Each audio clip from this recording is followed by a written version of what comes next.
All right, what is up, guys? I'm here, episode number 1. Let's get into it. This is Il Duomo. The word Duomo in Italian simply means the church or cathedral. It is derived from the Latin word domus, meaning house.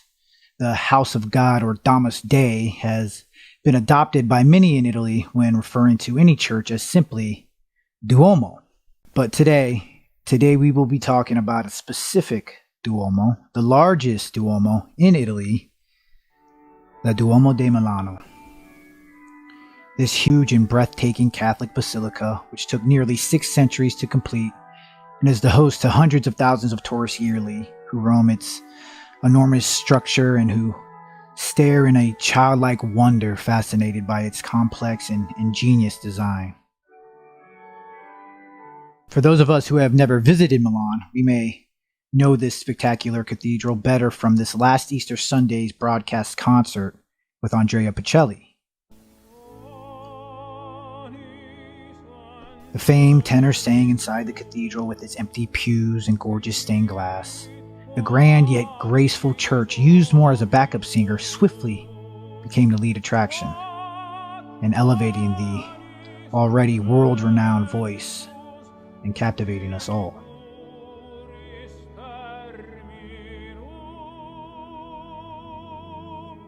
Now, as the camera panned and cut throughout the church during the performance, many may have noticed a striking statue that stands closely to the main altar, that of St. Bartholomew. For those of you who do not know, St. Bartholomew was one of the 12 apostles chosen by Christ, and it is said that after converting the king of Armenia, he was flayed alive, skinned alive, and beheaded. At first glance, this insanely detailed and massive statue appears to be this aesthetic and athletic-looking man, draped in a robe which winds around the many striations and veins on his lean yet muscular build. But look closer. Look harder. What do we see? I would tell you it is far from some ripped, impressive-looking physique. No, it is not a robe he wears around his frame, but that of his own skin. It is not a muscular build we see, but that of his own exposed flesh and bones. Now look again. Take it in. Study it.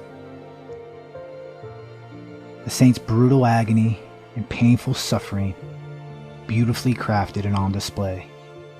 Every intricate detail symbolizing the bold proclamation of what it means to be Catholic.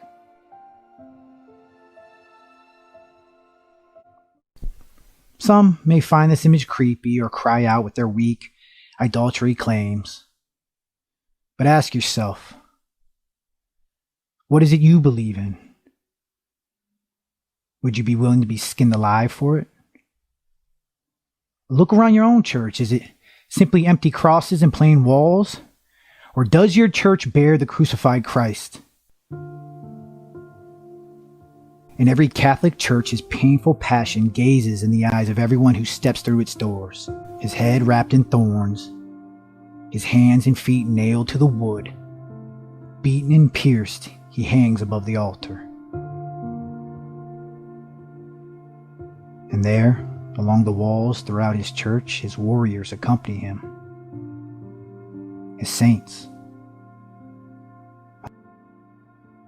They don't steal from his glory, but reflect his passion, his love. Their strong and silent presence radiates his light. It shines through them so powerful and bright, and loudly it declares in the face of death, we too will carry our cross. For we know what true love is. And this is the call of the Catholic Church. Christ's Church, the Church. Or better yet, Il Duomo.